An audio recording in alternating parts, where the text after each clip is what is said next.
Okay, I made a whole intro video and then I could already hear the comments in my head. They're like, the intro is longer than the entire video. So I'm trying to make it as short as possible here, okay? I made a follow-up video to the last one because after dropping the last one, the podcast with Joe Rogan and this guy, Roger Avary, dropped.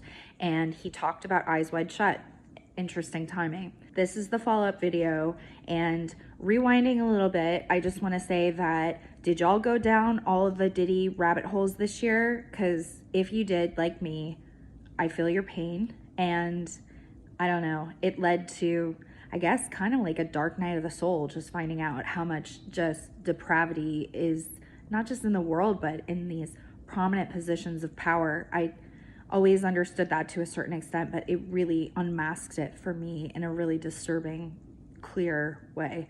So I'm battling with that and making future videos about that. I don't know how much I want to go into that, both because of censorship things on YouTube and also from an energetic perspective. I never feel great about putting stuff like that out there because I don't want to hide from it, and I want to educate people who might not know about it, who are interested in knowing more about it, but at the same time, it feels like gross energy to be putting out there. So if I do that, I feel like I got to go talk about the light stuff, the woo-woo stuff, and then I don't know if people are going to be into it. So I'm always asking y'all to tell me what you think about this. Put it in the comments below. But other than that, I'll shut up and let you get into the video.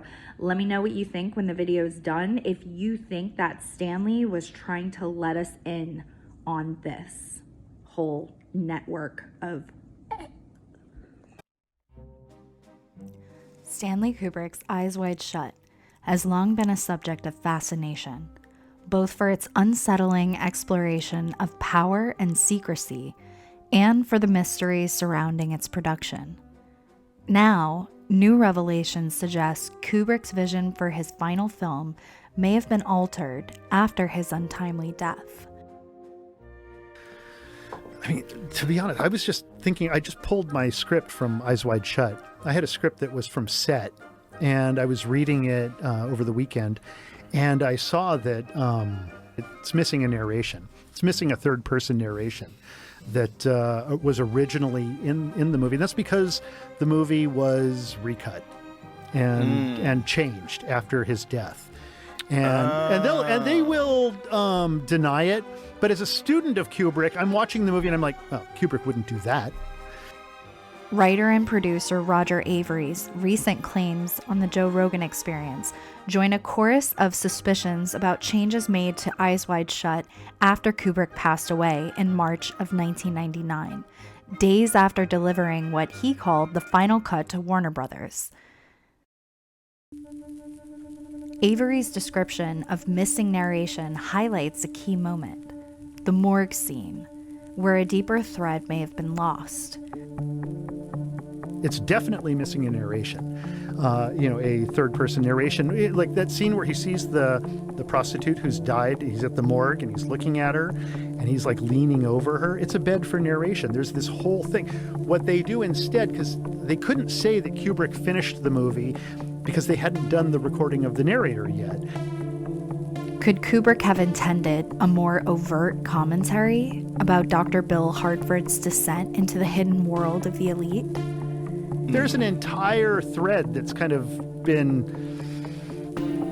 squashed in that film, and that's the two men that are throughout the movie that are constantly in the background of the film, who eventually, in the final shots of the film, you see like Tom Cruise and Nicole Kidman in that final scene in the toy store, and they never take their eyes off their daughter until the moment they take their eyes off and the final line of the movie is coming up.